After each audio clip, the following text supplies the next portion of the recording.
قم الليل إلا قليلا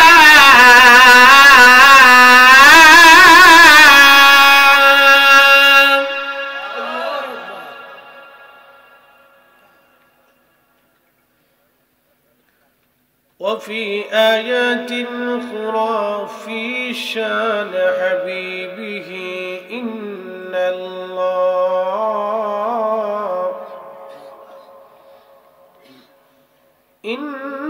الله وملائكته يصلون على النبي يا أيها الذين آمنوا صلوا عليه وسلموا تسليما اللهم صل على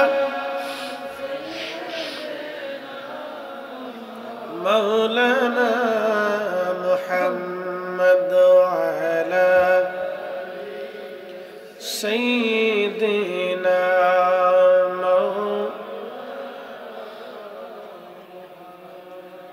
নবীর ইশকে জানো দিল ভাই এ ভুবনে কাঁদে না রোজ হাসরে ভাইজান তারা নবীজির দেখা পাবে না আল্লাহুম্মা সাল্লি আলা মাশাআল্লাহ ওয়া আলা আলি সাইয়্যিদিনা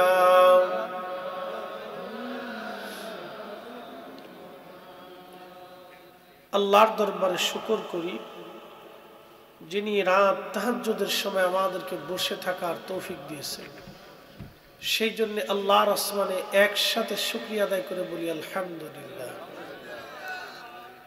পৃথিবীর কোন ওলি এ সময় ঘুমাইতেন না, পৃথিবীর কোন নবী এ সময় ঘুমাইতেন না। আমাদের নবীজি চাদর মোড়া দিয়ে ঘুমাইতেন।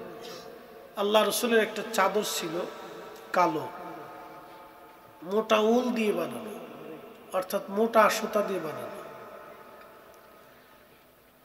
এই মোটা চাদর পরে নবীজি, এটাকে এক জাতীয় কম্বল বলা হয়, কম্বল, এটা মোড়া দিয়ে আল্লাহর নবী ঘুমাইতেন।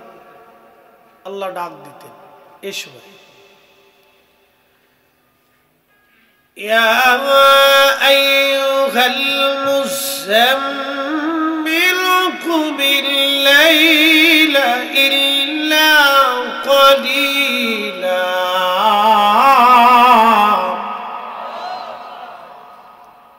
ও কম্বলওয়ালা নবী উঠেন। তারপরও কখনো নবীজির নাম ধরে ডাক দিতেন না।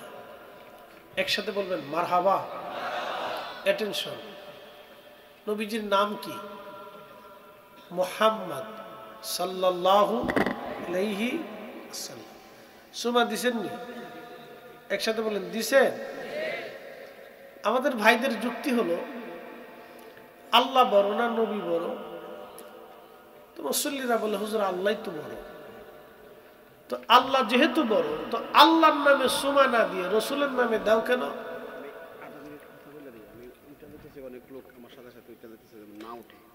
আচ্ছা ঠিক আছে। সম্মানিত উপস্থিতি, আমি একটু উজু করতে যাব। একটা লোক যদি প্যান্ডেল থেকে উঠেন, আমার পিছে পিছে যান। আমার স্বেচ্ছাসেবক কিছু 2-4টা ফোলাফান আছে, শুধু তারা যাবে। যদি একজন যান, আমি দেখছি আমার সাথে রওনা দিচ্ছেন অনেকে, আবার প্যান্ডেলে উঠছে। মাহফিলের সৌন্দর্য যদি নষ্ট হয়, জবাব দিতে হবে আমার কাছে। একটা লোক উঠবেন না। উঠবেন? উঠবেন? বসে থাকেন। যারা কাফেলায় আছেন তারা মাহফিলের দিকে মোতাওয়াজ্জহ হন। কাফেলার লোক মাহফিলের দিকে মোতাওয়াজ্জহ হন। মাশাআল্লাহ। সর্বনাশ। আরে বাদাম রে, আচ্ছা তুই বাদাম খাওয়া, ফিরি খাওয়াইস, খাও খাও, বাদাম না খেলে গমে ধরবো, খাওয়ানোর দরকার। আমাদের ভাইরা বলে যে আল্লাহ বড় না রসুল বড়? সবাই তো বললে আল্লাহ তো বড়, তা আল্লাহর নামে সুমা না খায় নবীর নামে খাও কে? যুক্তি সুন্দর, কিন্তু নবীর নাম কোথা থেকে আসলো একটু মনোযোগ দেবেন। ইন্না আউয়ালা বাইতিন উদিয়া লিন-নাসি লাল্লাযী বিবাক্কাতা মুবারাকান হুদাল লিল-আলামিন। একসাথে বলি আল্লাহু আকবার। মক্কা ঘরের নাম আগে কি ছিল? বাক্কা। বাক্কা থেকে আল্লাহ মক্কা বানাইল। কেন মক্কা বানাইল? রসুল ওই দেশে জন্ম নেবার কারণে। প্রিয় উপস্থিতি, খুব মনোযোগ দেবেন। মিরানিয়া দরবারের মুহিব্বিন কথাগুলি শুনে যাবেন। আমার নবীজি মক্কায় জন্মগ্রহণ করলেন, বেলাদাত হলো। লা উকসিমু বিহাদাল বালাদু লাহা বিহাদাল বালাদি ওয়া আনতা হিল্লুম বিহাদাল বালাদ। আমার রব বললেন লা উকসিমু বিহাদাল বালাদ, আমি শহরের কসম করলাম। কেন? এই শহরে আপনি জন্মগ্রহণ করেছেন বিদায় আমি রব্বুল আলামিন এই শহরের কসম করলাম। মাধবপুরবাসী, মাইকের আওয়াজ যত দূরে যায় মনোযোগের সাথে কথা শুনবেন। রাত তাহাজ্জুদ, আল্লাহর নাম থেকে আমার নবীর নামটা কত চমৎকার করে রাখা হলো। ইন্নাকা উলিতা মুবাররান মিন কুল্লি আইব কাআন্নাকা খুলিকতা কামা তাশা ওয়া দাম্মাল ইলাহু ইসমান নবী বিইসমিহি ইযা ক্বালা ফিল খামসিল মুয়াজ্জিন নাশহাদ ওয়া শাক্কালাহু লিউযিল্লাহু ফাযুল আরশি মাহমুদুন ওয়া হাযা মুহাম্মাদ সাল্লাল্লাহু আলাইহি ওয়াসাল্লাম। এ মুসলমান, খুবই মনোযোগ দিয়ে শুনে যাবেন। আজ আল্লাহর নবীর সাহাবী হাসান বিন সাবিত রাদিয়াল্লাহু তাআলা আনহু তিনি মিম্বরে দাঁড়ায় নবীজির প্রশংসা গাচ্ছেন। প্রশংসাটা কি? ইন্নাকা উলিতা মুবাররান মিন কুল্লি আইব। নবী গো, আপনি দুনিয়ার মধ্যে আসছেন, আপনার আগে পরে কোনো আইব নাই, কোনো ত্রুটি নাই, খাতা নাই, ভুল নাই, দোষ নাই। আপনি একেবারে কলঙ্ক মুক্ত, নিষ্পাপ। আপনার জীবনে কোনো অপরাধ নাই। একবার জোরে বলা যাবে কি আল্লাহু আকবার? এ মুসলমান, শুনে রাখবেন, কারো দুর্নাম করব না, কিন্তু বুঝার জন্য বলি।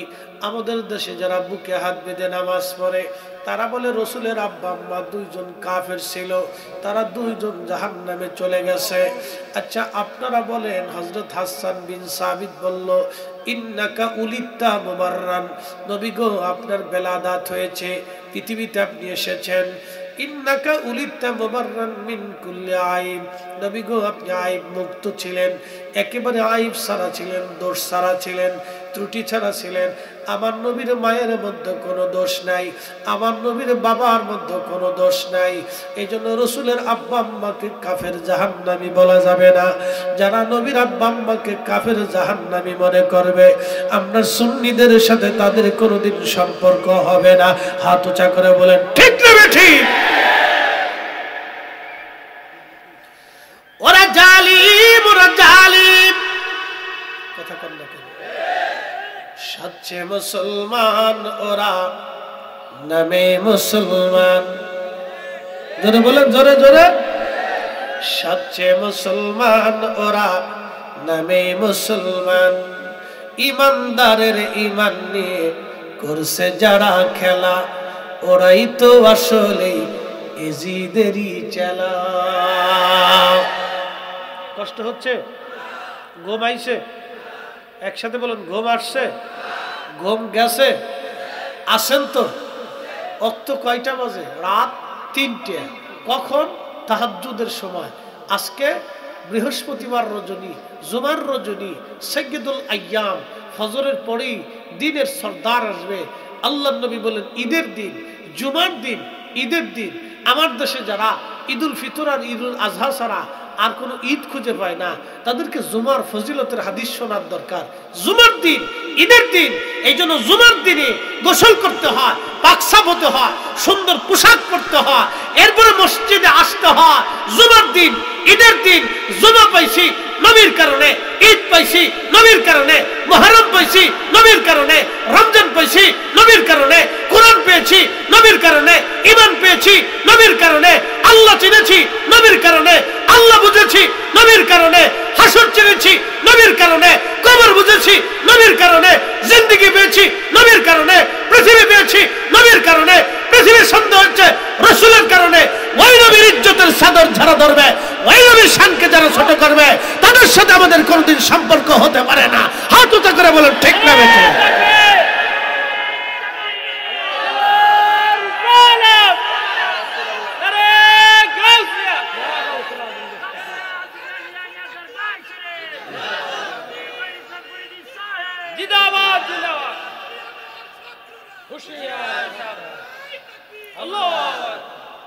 जमीन का, आसमान का, नबी का, आईन चले का। तो अल्लाहर जमीने अल्लाहर आईन चलबे, अल्लाहर आईने अल्लाहर जमीने नबीर दुरूद चलबे, अल्लाहर आईने अल्लाहर जमीने दुआ चलबे, अल्लाहर जमीने अल्लाहर आईने अल्लाहर जिकिर चलबे, अल्लाहर आईने अल्लाहर जमीने औलिया किरामेर देওয়া শিক্ষা চলবে। হাত উঁচু করে বলেন ঠিক না বেটে? এরা আজ পর্যন্ত কোনো পতিতলায় বন্ধ করতে পারছে? একসাথে বলেন না। পারছে? কোন সুদের কারখানা বন্ধ করতে পারছে? বলেন সুদ বন্ধ করা জরুরি না মিলাদ বন্ধ করা জরুরি? আজ পর্যন্ত কোন সুদ বন্ধ করতে পারছে? কোন পতিতলায় উঠাইতে পারছে? কোন ব্যাংক বন্ধ করতে পারছে? তো সুদ বন্ধ করতে পারে না, এরা মিলাদ বন্ধ করার জন্য উঠে পড়ে লাগছে। আল্লাহর নবী দুরূদ বন্ধ করতে চায়, দোয়া বন্ধ করতে চায়। আমরা যতদিন বেঁচে থাকবো আল্লাহর জমিনে আল্লাহর কাছে দোয়া, আল্লাহর দরবারে দোয়া চলবে, কোরআন খতম চলবে, নবীর দুরূদ, মিলাদ মাহফিল, মিলাদুন নবীর মাহফিল চলবে। কথা বলেন ঠিক কিনা? আমার দিকে ভালো করে বুঝে খেয়াল করবেন। দুরূদ শরীফ পড়লে একা পড়লে নেকি আছে কিনা? নাই। আমরা যারা দলবদ্ধভাবে পড়তেছি গুনাহ হবে না নেকি হবে? জিকির একা করলে হয় কিনা? জমাতের সাথে করলে হয় কিনা? দোয়া একা করলে হয় কিনা? জমাতের সাথে করলে হয় কিনা? তো একা করলে বেদাত হয় না, জমাতে করলে বেদাত কেমনে হয়? না আকল না, আহলে কুত্তায় পেশাব করছে, খালি কম না কুকুরে পেশাব করে দিছে। জিকির কার? দোয়া কার কাছে করি? আমরা যখন দোয়া করি তখন দোয়ার সময় বলি ইয়া রাব্বি ইয়া রাব্বি রব্বানা আতিনা ফিদ দুনিয়া হাসানা রব্বানা লা তুজি কুলুবানা বাদা ইয হাদাইতানা রব্বানা ফাগফির লানা যুনুবানা ওয়া কাফির আন্না রব্বানা রব্বানা রব্বিরহামহুমা কামা রব্বায়ানি সগীরা। কি কথা কর না কেন? কার কাছে বলি? না বলি সরস্বতী আপনি আমরারে এটা দেন, মা দুর্গা এটা দেন, কালী এটা দেন, কার্তিক এটা দেন, কৃষ্ণা এটা দেন। দোয়া করি কার কাছে? আল্লাহ চাইতে বলছে কার কাছে? আরে আল্লাহর কাছে চাওয়ার জন্য যদি অপরাধ হয় তাহলে আমরা চাবো। আমাদের ভাইরা বলল মানুষ মারা যাওয়ার পরে দোয়া চলে না, এটা বলে বেদাত। আচ্ছা আপনাদেরকে বলি, মানুষ মারা যাওয়ার পরে দোয়া চলে না কেন? দোয়া চলবে না, মানুষ মরার পরেই তো বেশি দোয়া করার দরকার না, জিন্দা থাকে দোয়ার দরকার। জিন্দা অবস্থায় কবেন যে আল্লাহ ফরিদি হুজুরের রুহের উপরে তুমি সওয়াব পাঠাও, না কি কর? আমি যে এখন দুনিয়াতে আছি, এখন আপনারা করলেন যে হুজুর বালা এসে বলতেছেন আল্লাহ ফরিদি হুজুরের কালবের মধ্যে সওয়াব বেশি করে দাও, আল্লাহ আমরা ফরিদি হুজুরের কালবে রুহের উপরে সওয়াব দিয়ে দাও। জিন্দা অবস্থায় আমার সওয়াব লাগবে না, মরার পরে সওয়াব লাগবে। হ্যাঁ, তা আমার মরার পরে সওয়াব লাগবে, মরার পরে দোয়া লাগবে। তো মরার পরে যদি দোয়া নাই হলো তাহলে দোয়াতে কি করবো? কি কথা কর না কেন? বানাইছে বেদাত। আর আমার রাজনীতিবিদরা মাঝে মধ্যে ফতোয়া দেওয়া শুরু করছে। কি কইতাম আর বলে তো লাভ নাই। যাই হোক, অসুবিধা অনেক বিরাট। শোনেন, আপনার যারা রাগ বেরাগ করতেছেন, রাগ করলে আপনার, আমার ডায়েরিতে লেখা ছিল 1:30টা, আমি আমার টাইম মতো আইছি। ফরিদি সাহেব ওয়াদা বরখেলাপ করে না, ঠিক আছে? আমি আমার সময় মতো আসছি, হয়তো হুজুরের স্মরণে নাই, নাহলে আপনাদের স্মরণে নেই। তা যাক, যারা বারবার ফোন দিচ্ছে তাদেরকে বলছে আমার টাইম সময় 1:30টা, আমি ওই সময় আসবো। হয়তো 2, 4, 5, 10 মিনিট এদিক ওদিক হইতে পারে, বুঝতে পারছেন? বেজার হলে তো কিছু করার নেই, আমাদের শিডিউল মতো আমরা আসছি।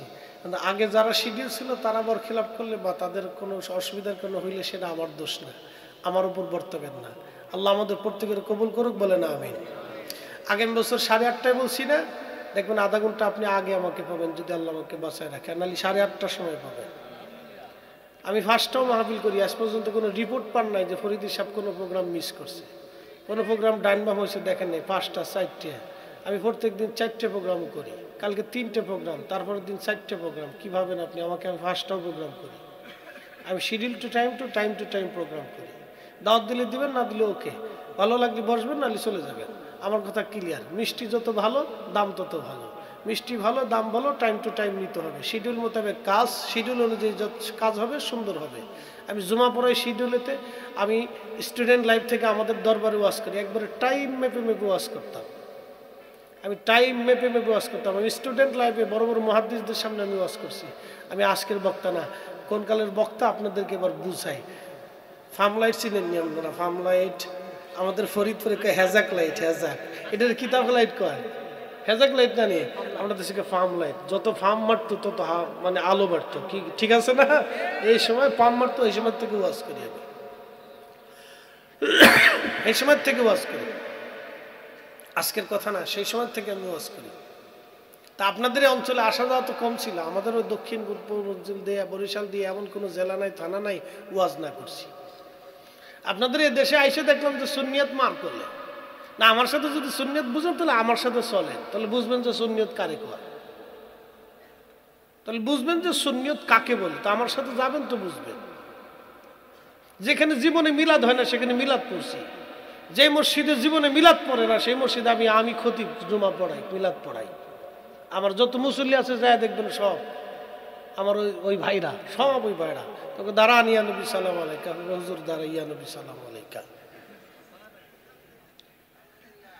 মহব্বত দিয়ে করতে হয়, রাগ করে না, কোনো কিছু রাগের সমাধান। একসাথে বলি আল্লাহু আকবার, জোরে না, আরো জোরে বলে। আমরা ফিরে যাব কার কাছে? কার কাছে? কার কাছে? জবাব দিতে হবে কার কাছে? আমরা চলে যাব তো আল্লাহর কাছে, কিন্তু নবীর সাথে বেঈমানি করে যাব না। কথা কর না কেন? এই হাত উঁচু করে বলেন, ঠিক কিনা? আমরা ফিরে যাব কার কাছে?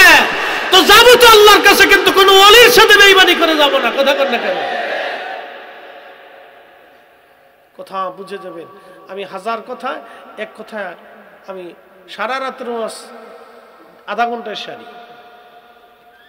আমি যখন মাদ্রাসায় আমরা দরবারে আলোচনা করতাম, তখন জুমার দিনে আমাকে আলোচনা দিত, প্রত্যেক জুমাতে বড় বড় মুহাদ্দিসরা থাকতো, তাদেরকে দিত না, আমাকে দিত। কেন দিত? আমি 15 মিনিট টাইম, 15 মিনিটে গঠনমূলক আলোচনা করতাম। ওখান থেকে আমার আদত, অভ্যাস, যা বলবো 15 মিনিটে 1.5 ঘন্টার ওয়াজ করবো, অভ্যাস আছে। একসাথে বলি আল্লাহু আকবার। প্রত্যেক ওলিরা আমাদের মাথার তাজ। কথা বলেন।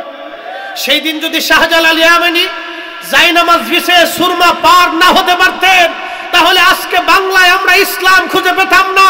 সেই দিন খাজা বাবা আজমেরি যদি আনা সাগরের পানি একটা লুটার ভিতর আনতে না পারতেন, তাহলে আজকের এই কালেমা আমরা দেখতাম না। সেই দিন যদি মুজাদ্দিদ আল ফিসানি সেরহিন্দি সম্রাট জাহাঙ্গীরের বাঘের সিংহের খাঁচার ভিতরে নামাজ না পড়তে পারতেন, তাহলে জমিন থেকে দ্বীন ইলাহি বিতাড়িত হতো না। সেই দিন যদি আউলিয়া কেরামের জমিনে এই কালেমা তাওহীদ প্রতিষ্ঠিত করতে না পারতেন, তাহলে আজকে আমরা ইসলাম পেতাম না। এই জন্য সব তরিকার, সব দলের আলেম, তরিকতপন্থী উলামা, পীর মাশায়েখ এবং আউলিয়া কেরাম যারা আছে আমাদের মাথার মুকুট। কথা বলেন ঠিক না বেটে? আমাদের রূহের সম্পর্ক এক জায়গা। যারা বলে রূহের সম্পর্ক কয় জায়গা? এক জায়গা। প্রিয় উপস্থিতি হাজিরিন, খুব মনোযোগ দিবেন। কষ্ট দেব না, সময় বাড়াবো না। কালকে জুমা, আমার ঢাকা যে জুমা পড়াইতে হবে, কথাগুলি শুনে যাবেন প্রিয় বন্ধু সকল। আমার জুমা পড়াবো কালকে আবার, খুব মূল্যবান কথা। আমি যেই কথা বলছিলাম, হযরতে রাসূল করিম সাল্লাল্লাহু আলাইহি সাল্লামের সাহাবী হাসান বিন সাবিত রাদিয়াল্লাহু তাআলা আনহু তিনি বলতেছিলেন, ইন্নাকা উলিতা মুবাররান মিন কুল্লি আইব, ইন্নাকা উলিতা মুবাররান মিন কুল্লি আইব, ইন্নাকা উলিতা মুবাররান মিন কুল্লি আইব, কাআন্নাকা খুলিকতা কামা তাশা, ওয়া দাম্মাল ইলাহু ইসমান নবী বিইসমিহি ইযা ক্বালা ফিল খামসিল মুয়াজ্জিন আশহাদ, ওয়া শাক্কা লাহু লিউদিল্লাহু ফাযুল আরশি মাহমুদুন ওয়া হাযা মুহাম্মদ। হাসান বিন সাবিত বলেন, ইয়া রাসূলুল্লাহ, ইয়া হাবিবাল্লাহ, আমার আল্লাহর একটা নাম আছে মাহমুদ। এই মাহমুদ শব্দ থেকে আপনি নবীর নাম রাখা হয়েছে মুহাম্মদ। নবীজি, আল্লাহর একটা নাম আছে মাহমুদ, এই মাহমুদ শব্দ থেকে আপনি নবীর নাম রাখা হলো মুহাম্মদ, মুহাম্মদ, মুহাম্মদ। নবী গো, আল্লাহর নাম থেকে আপনার নাম হলো মুহাম্মদ। এখন আমার প্রশ্ন, আল্লাহর নাম থেকে আমার নবীর নাম মুহাম্মদ, তাহলে মুহাম্মদ নামে চুমা লাগাইলে আল্লাহ নামে চুমা লাগানো হয়? কথা কন না কেন? জোরে বলেন, জোরে বলেন। আমার নবীর নামে চুমা লাগাইলে আল্লাহ নামে চুমা লাগানো হয়। এই জন্য আল্লাহ বললেন, মাইয়ুতির রাসূল ফাকাদ আতা আল্লাহ।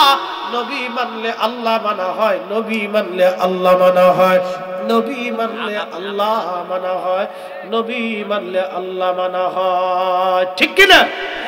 নবী মানলে কাকে মানা হয়? আল্লাহ মানা হয়। রাসূল বললে আল্লাহ মানা হয়, নবী না মানলে আল্লাহ মানা হয় না।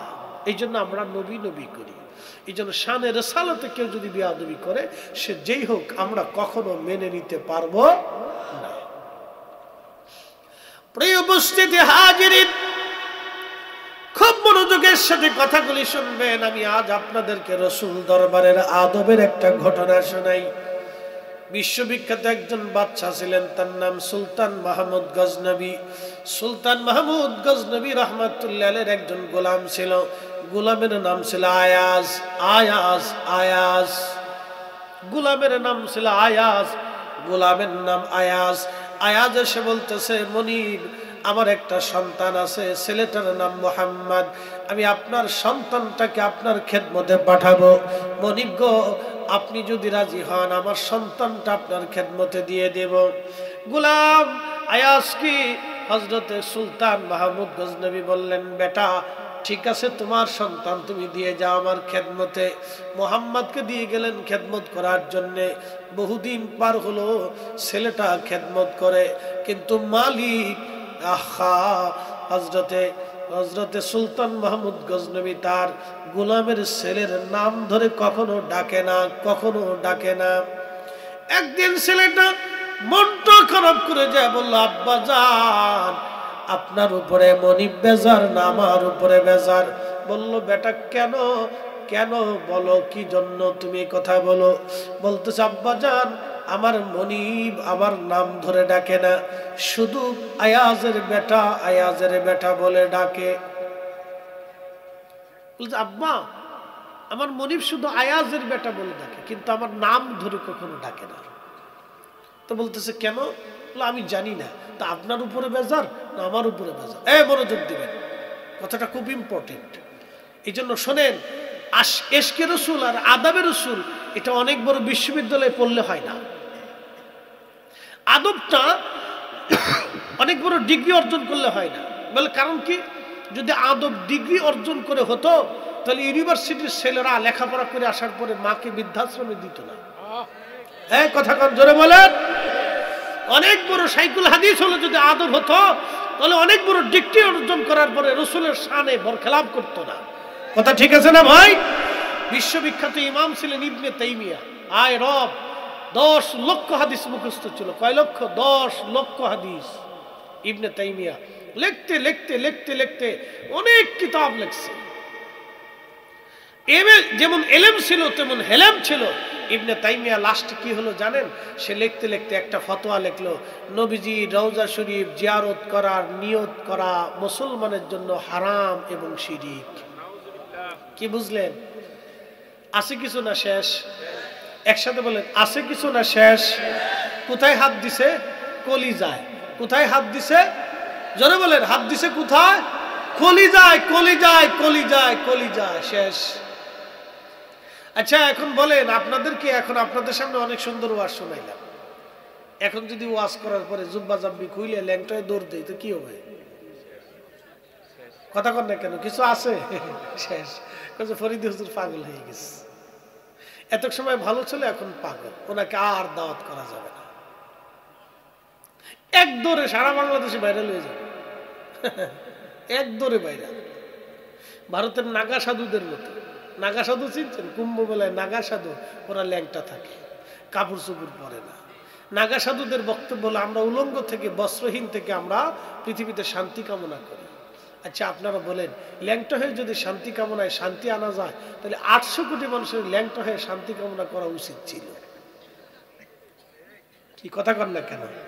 আর এক সাধু 40 বছর গোসল করে না, বলতেছে আমি গোসলবিহীন এই পৃথিবীতে শান্তি কামনা করতেছি। 40 বছর ধরে গোসল ছাড়া যদি শান্তি কামনা হয়, তাহলে এই 800 কোটি মানুষকে পৃথিবীর শান্তি কামনা করার জন্য গোসল বাদ দিয়া এরকম বিনা গোসলে এরকম শান্তি কামনা করতে হবে। এই সমস্ত হচ্ছে মানুষের ভ্রান্ত বানানো সব তরিকা। আমাদের পিরালিদের ভিতরে কিছু বদ তরিকা ঢুকে গেছে। বলে কি তরিকা? লালনের কিছু কুফরি আকীদা পিরালিদের মধ্যে ঢুকে গেছে। আসতে বলেন কেন? জোরে বলেন। হুজুরের কথাগুলি শুনে খুব ভালো লাগছে। লালনের কিছু ভণ্ড তরিকা আমাদের ভিতরে ঢুকছে। বলে কি না, লালন ফকিরের ভণ্ড কিছু কথা আমাদের তরিকার ভিতরে ঢুকে গেছে, এই সুন্নিদের ভিতরে কিছু ঢুকে গেছে। শুনে রাখবেন, ইমান হচ্ছে দামি জিনিস।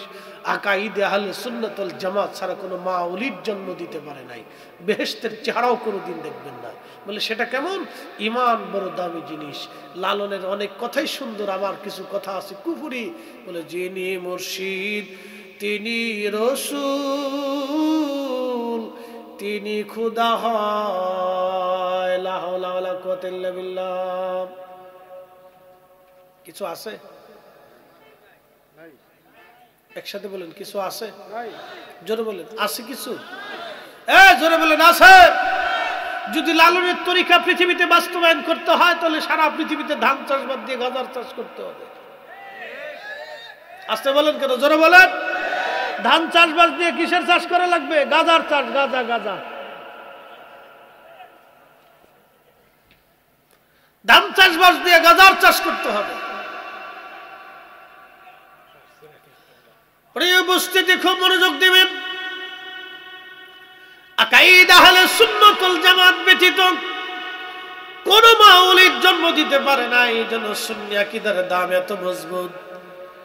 আহা, সুলতান মাহমুদ গজনবী রাহিমাহুল্লাহ শুধু সুলতান ছিলেন না, কত বড় সুলতান! বর্তমান Afghanistan, Uzbekistan, Tajikistan, Turkmenistan, Pakistan, Azerbaijan দিয়ে পৃথিবীর বিরাট একটা অংশের সুলতান ছিলেন তিনি। সুলতান মাহমুদ গজনবী কাশ্মীর টাশ্মীর সহ বিরাট সিন্ধের এক অংশ তো তিনি সুলতান ছিলেন।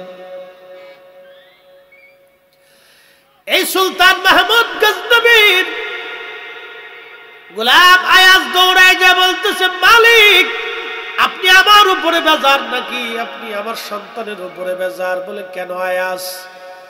আয়াজ রে, তোরে আমি এত ভালোবাসি, পৃথিবী যদি এক পাশে হয় আর আমার আয়াজ যদি অন্য পাশে হয়, আমি পৃথিবী বাদ দিয়ে আয়াজকে কবুল করি। কারণ আমি আয়াজকে এত পরিমাণে বিশ্বাস করি, আমি আমার সন্তান পরিবারের পরিজন কাউকে আমি আয়াজের মতো বিশ্বাস করি না। বেটারে, তোর সন্তানের উপরে বেজার হব কেন? তোমার উপর খুশি হব কেন? আয়াজ ডাক দিয়ে বললেন, মালিক আপনি আমার ছেলের নাম ধরে ডাকেন না, কারণ কি? গোলাম ডাক দিয়ে বলতেছে, আয়াজ ডাকে বলে, মালিক আপনি আমার ছেলের নাম ধরে ডাকেন না, কারণ কি? তখন সুলতান মাহমুদ গজনবী বললেন, বেটারে আমার রসুলের নাম কি? বলে আমার নবীর নাম মুহাম্মদ। বেটারে তোমার ছেলের নাম কি? বলে আমার ছেলের নাম মুহাম্মদ। বলে বেটারে তোর ছেলের নাম ধরে যদি বারবার বারবার ধরে ধরে মোহাম্মদ মোহাম্মদ বলে ডাকি, আমার নবীর নামের অসম্মান হবে, সেই জন্য তোর ছেলের নাম ধরে কখনো ডাকি না।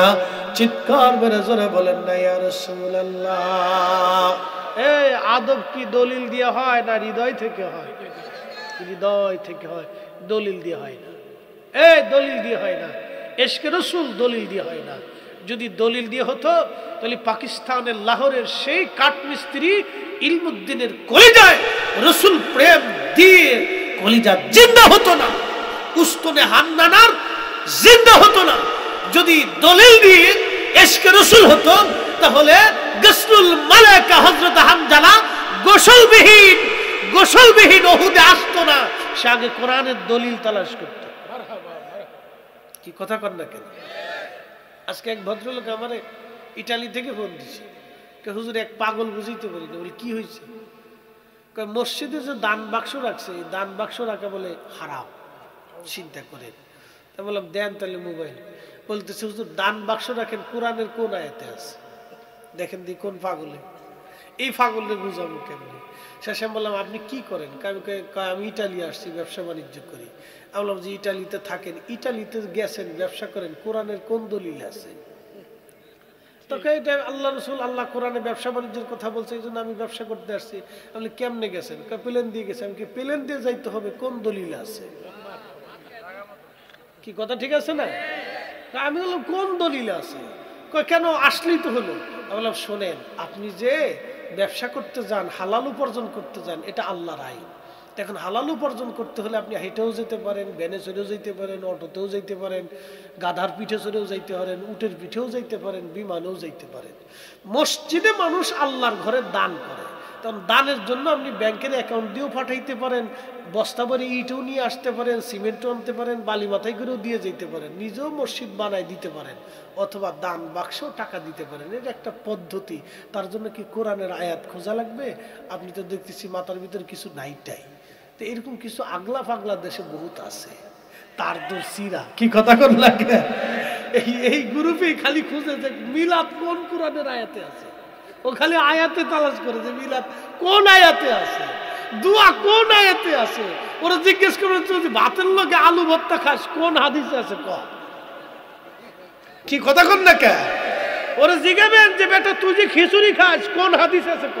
আমার নবী জীবনে কবে খিচুড়ি খাইছে ক?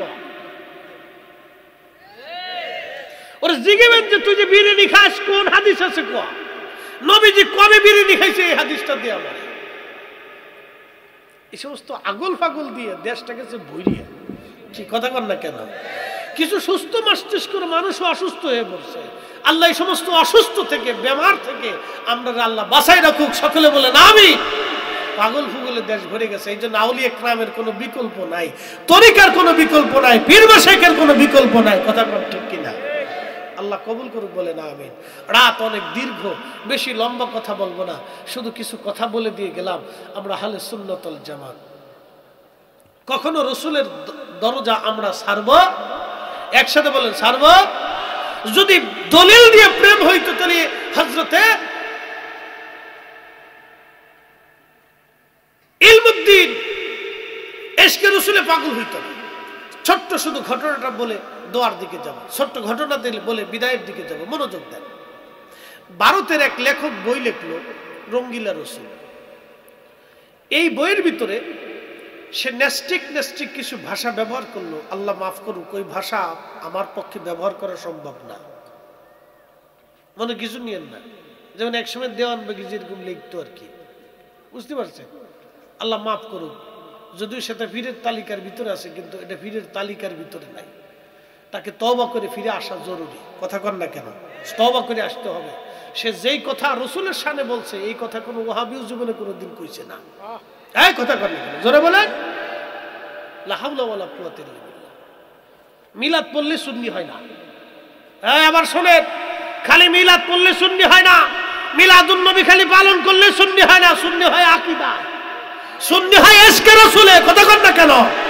ইশকে রাসূলে সুন্নি হয়, খালি মিলাদ পড়লে সুন্নি হয় না। ইলমুদ্দিন পাকিস্তানের একজন লাহোরের যুবক, লেখাপড়া নেই, আন্ডার ম্যাট্রিকও না, বকল, কোন রকম বক্তব্যে পড়ছে। ইলমুদ্দিন লেখাপড়াহীন একজন যুবক, বকলম, কোন লেখাপড়া নাই। সারা ভারতবর্ষ অবিভক্ত ভারতবর্ষে বিরাট তুফান লেগে গেল। হিন্দু আইনজীবীরা লড়াই করতেছে হিন্দুর পক্ষে, মুসলিম আইনজীবীরা লড়াই করে মুসলিমের পক্ষে। মুসলমান আইনজীবীদের চিন্তা যে কোনো মূল্যে লেখককে জেলখানায় ঢুকাইতে হবে। এটা নিয়ে তুমুল আদালতে যুদ্ধ চলতেছে। ইলমুদ্দিন লাহোরে বসে শুনতে পারলেন, কলিজার ভিতরে ইশকে রাসূল দাও দাও করে জ্বলে উঠল। ইলমুদ্দিন বললেন, না না, আর দেরি করা সম্ভব না। ইলমুদ্দিন বললেন, না না, অবশ্যই না, হয় আমি বাঁচবো, না হয় সে বাঁচবে। আমার নবীর সাথে এত বড় বেঈমানি, এত বড় বেয়াদবি সইবে না মুসলমান। নবীর অপমানে কাঁদে না তোর মন, মুসলিম নয় তুই মুনাফিক, রাসূলের দুশমন, কথা কোন ঠিক কিনা? এই আমার দিকে তাকান। এই ঘটনাটা অত্যন্ত হৃদয় স্পর্শী, খুবই প্রেমিক, একজন প্রেমিকের জীবনী আমি আপনাদেরকে শোনাচ্ছি। এক যুবক, দাড়ি দুড়ি নেই, ছোট ছোট মোচ ছিল, দাড়ি নেই, কোন রকম লেখাপড়া মক্তবে, আমাদের মতো এত কোরআন হাদিস পড়ে নাই, এত সার্টিফিকেট অর্জন করে নাই, ডিগ্রি টিগ্রি নানান কিসে কাহিনী আউলা জাউলা এত কিছু না, কোন রকম মক্তবে পড়ছে। ছোট্ট একটা ছুরি কিনলো, দুধারণও বিশিষ্ট। চিন্তা করলো, হয় আমি বাঁচবো, না হয় সে বাঁচবে। শুধু দিল্লি থেকে, লাহোর থেকে দিল্লি আসলো। শেষ আদালত যেই দিন ওই লেখকের বিরুদ্ধে চূড়ান্ত রায় হবে, ব্রিটিশ আদালত রায় দিবে। মুসলিম আইনজীবীরা শক্ত অবস্থানে, যত এভিডেন্স আছে, প্রমাণ আছে, আইনের যত ধারা আছে, সব নিয়ে তারা লড়াই করতেছে। ইলমুদ্দিন ধীরে ধীরে আদালতের পিঙ্গানে গেলেন, জিজ্ঞেস করলেন, লেখকরা চিনো? বলে চিনি। কোথায়? বলে ভিতরে। আদালতের ভিতরে ঢুকলেন। আদালত চত্বরে ভিতরে ঢুকার পরে ইলমুদ্দিন জিজ্ঞেস করলো, লেখককে? বলে ওই যে ফর্সা করা লোকটা। কাছে যে দাঁড়াইল, বেশি দেরি করে নাই, ছুরিটা কোমর থেকে বের করে একবারে পেটের মধ্যে ঢুকাই দিয়ে একবারে পেটে চালান দিয়ে দিচ্ছে। এক চালানে নারী বুড়ি বেরোইয়া সব জায়গার উপরে জাহান্নামের কুত্তা, কুকুর, জাহান্নামের কীট ওই অবস্থায় আদালত প্রাঙ্গণে ছটফট করে জাহান্নামে চলে গেল। একসাথে বলবেন না মারহাবা? প্রশ্ন, এই বুঝে যান, প্রশ্ন।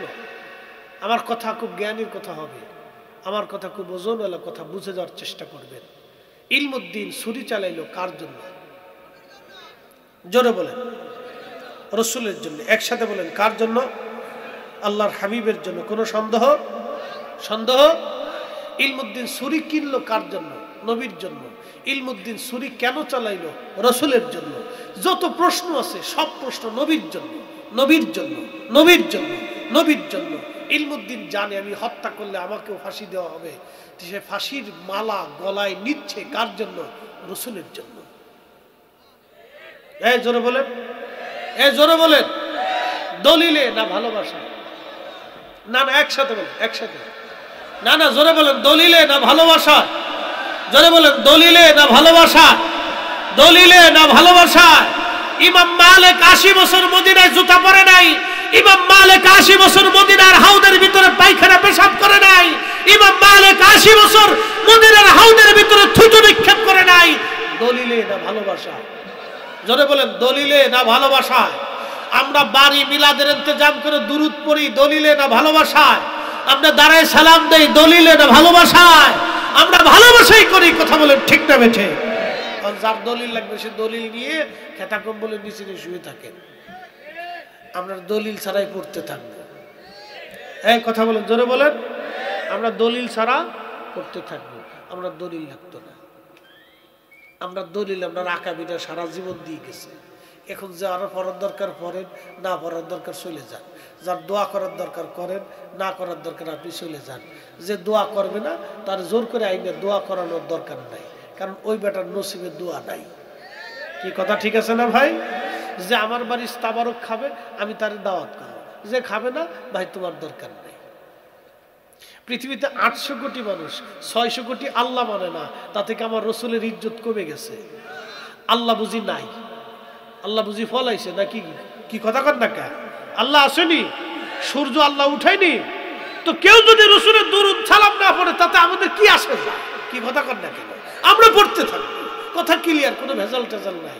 ইলমুদ্দিন ছেড়ে দিল, পেটের নারী বলি বের করে দিল, শেষ। আদালত প্রাঙ্গণ এখন চত্বর ভিন্ন দিকে প্রবাহিত হলো, আদালত চলে গেল ভিন্ন দিকে, ইলমুদ্দিন অ্যারেস্ট করে নিয়ে গেল জেলখানা, কিন্তু কোনো চিন্তা নাই। মারহাবা কর, কোনো চিন্তা, কোনো চিন্তা ইলমুদ্দিনের নাই। ইলমুদ্দিন কোনো পেরেশান নাই, কোনো ভয় নাই। আদালতে মুসলিম আইনজীবী যারা ছিলেন তারা লড়াই শুরু করলেন, ইলমুদ্দিনকে বাঁচাইতে হবে। হিন্দু আইনজীবী যারা ছিল তারা বলল না, ইলমুদ্দিনকে ফাঁসি দিতে হবে।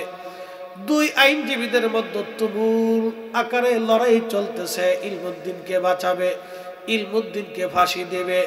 কিন্তু ইলমুদ্দিন তো মুস্কি মুস্কি হাসে। ইলমুদ্দিন জানে আমি যার জন্য আসছি তার কাছেই আমাকে চলে যেতে হবে।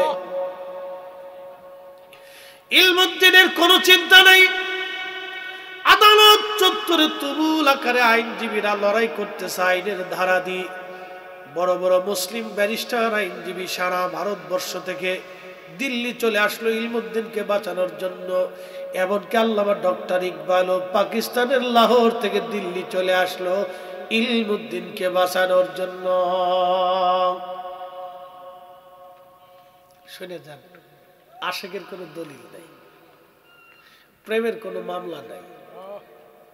প্রেমের মামলা আছে? অমূল্য অতুল্য এই প্রেম কয়জনে বুঝে,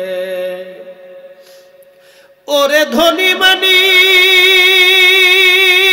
পাই না যারে, ওরে ধনী মানি পাই না যারে, পায়া সেখানে অমূল্য অতুল্য এই প্রেম কয়জনে বুঝে। ঠিক কিনা? হযরত ইলমুদ্দিন কোনো চিন্তা তার নাই। আগের দিন পরের দিন রায় হবে, যেমন আগামীকাল রায় হবে। ব্রিটিশ আদালত চূড়ান্ত রায়।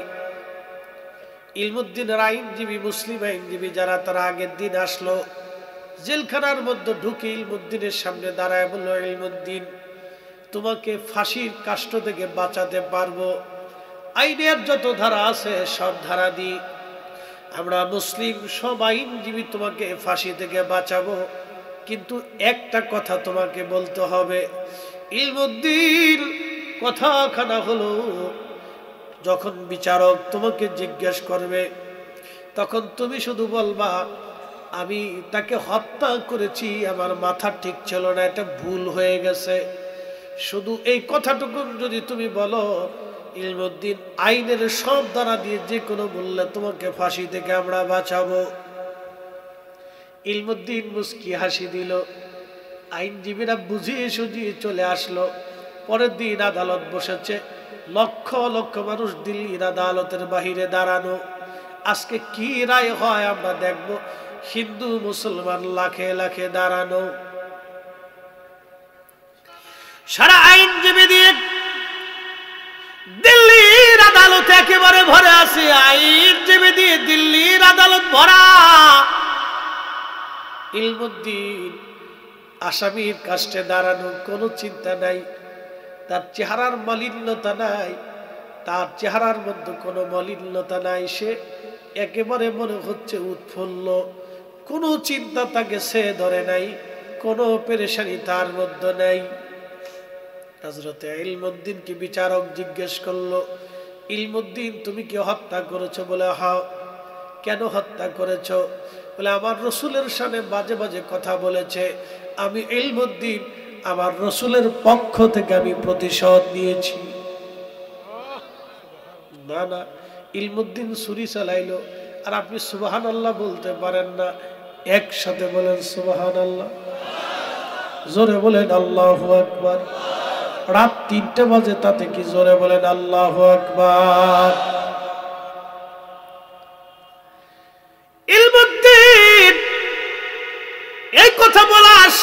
আদালতে মুসলিম আইনজীবী যারা ছিলেন হাত ছেড়ে দিয়ে দিলেন। হায় হায়, ইলমুদ্দিনকে বুঝাইলাম কি, ইলমুদ্দিন বলল কি, আর ইলমুদ্দিনকে বাঁচানো সম্ভব না।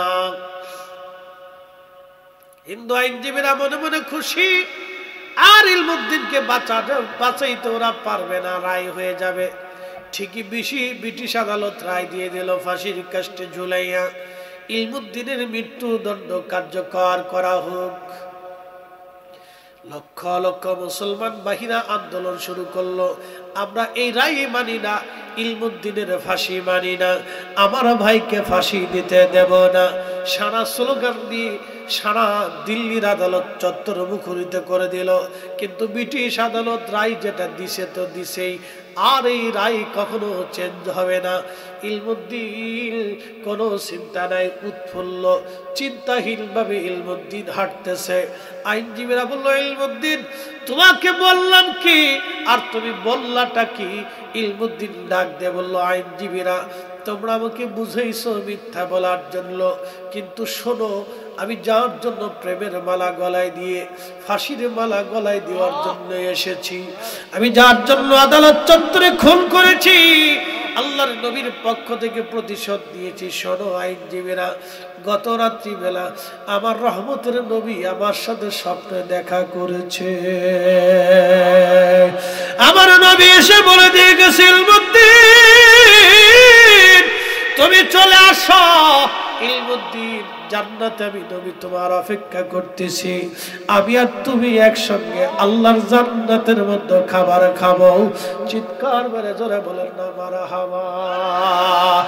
এই আওয়াজ তুলে বলেন, নবী আসে না নাই? এনারা হাত উঁচু করে বলেন, আসে না নাই? হাত উঁচু করে বলেন, আসে না নাই?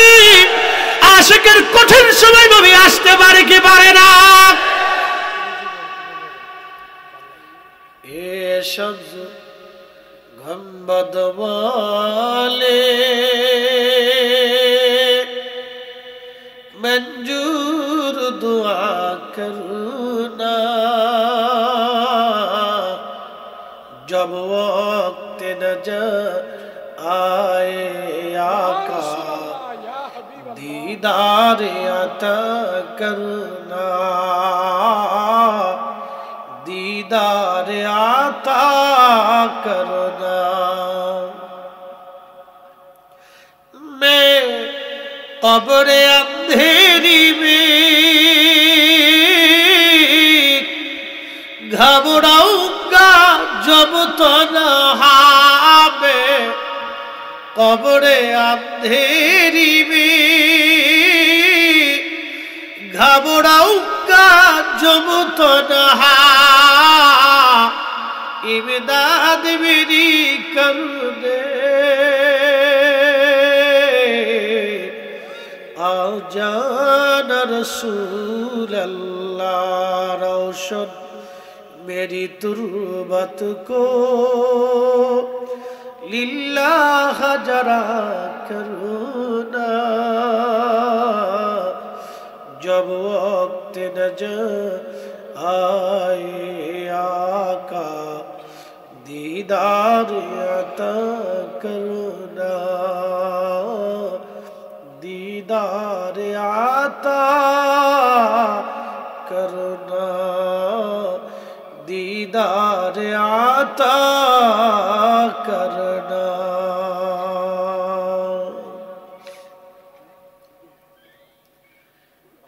আল্লামা ডক্টর ইকবাল তখনই জবাবে শিকওয়ার মধ্যে তখন তিনি লিখলেন, কে ওয়াফা তূনে मुहम्मद से तू हम तेरे है, ए जा चीज ही किया लौह कलम तेरे है।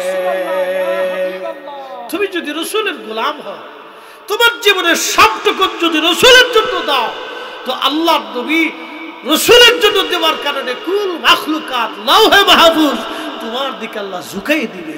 একসাথে বলবেন আল্লাহু আকবার। কথা আর বাড়াবো না, ওরা চারটে বসতেছে, একসাথে বলেন মারহাবা। কিছু সময় রাত 4টা বেজে যাচ্ছে, আমি আর কথা বাড়াবো না, বিদায় রাজি, কালকে জুমা।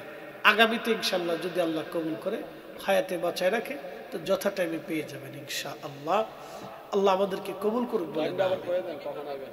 আমরা আগামী বছর ইনশাআল্লাহ জুমার দিন তো ছুটির দিন আছে, দিনটা খুব ভালো হয়েছে, খারাপ না। জুমা টুমা পড়াইয়া আস্তে সুস্তে আইয়া কটা খাইয়া এরপর উঠবো ইনশাআল্লাহ। চিন্তার কোনো কারণ নেই। নামাজের পরে 8:30টায় দৌড়বো ইনশাআল্লাহ। দৌড়ে আপনাদেরটা সাইডে, তারপর যদি আল্লাহ নেয় আমি আর একটাই যাবো। দোয়া করেন আল্লাহ কবুল করুক, বলেন আমিন। একসাথে বলেন আমিন। এই জন্য আমাদের দরবারও 15 তারিখ থেকে শুরু, আগামী 15 তারিখ থেকে শুক্রবার শুরু ইনশাআল্লাহ। আল্লাহ প্রত্যেক সুন্নি জামাতের পীর মাশায়েখ আলেমদেরকে আল্লাহ কবুল করুক, বলেন আমিন। পীর যার যার সুন্নিয়ত আমাদের সবার, আমাদের রসুল সবার জন্য। প্রিয় ভাই আমার, এই জন্য আহলে সুন্নাতুল জামাতের পথে আল্লাহ কবুল করুক। হুজুরের প্রশংসা সামনে করব না, সামনে করাটা আমার রসুলের হাদিসে নিষেধ আছে, এই জন্য সামনে করার আর প্রয়োজন নেই। আল্লাহ কবুল করুক। আমরা রুহের সম্পর্ক, আমাদের আত্মার সম্পর্ক, কথা ঠিক আছে না ভাই? আত্মার সম্পর্ক হচ্ছে সবচেয়ে বড় সম্পর্ক। এ ভাই, আমরা জীবনে রসুল দেখছি, হুজুর গাউসে পাকরে দেখছি, শাহজালাল ইয়েমেনি দেখছি, লক্ষ লক্ষ অলি কব বা শায়িত হয়ে গেছেন, আল্লাহর কাছে চলে গেছেন, তাদেরকে দেখছি, কিন্তু আমরা তাদেরকে ভালোবাসি। জোরে বলেন, জোরে বলেন। এই সম্পর্ক কি পয়সার না আত্মার? জোরে বলেন, এই সম্পর্ক কিসের? আত্মার, আত্মার সম্পর্ক। কথা কর ঠিক কিনা? নবী বলতেন আল মারু মা মান আহাব্বা, তুমি যাকে ভালোবাসো তার সাথে তোমার হাসর নাসর হবে। এক সাহাবী বলেন, ইয়া রাসূলুল্লাহ, একজন পশ্চিমে থাকে আর একজন পূর্বে থাকে, মাগরিব আর মাশরিকে। নবীজি বলেন, মাগরিবে যে থাকবে মাশরিকেও যদি থাকে তাহলে শোনো, ভালো যদি বাসে তারপরও কিয়ামতের ময়দানে একসাথে হবে। আমরা আহলে বাইতে রাসূলদেরকে ভালোবাসি, আমরা পাক পাঞ্জাতন ভালোবাসি, আমরা আউলিয়া ইকরাম ভালোবাসি, আমরা ফুকাহা উলামাদেরকে ভালোবাসি, আমরা আল্লাহর ওলিদেরকে মহব্বত করি, আমরা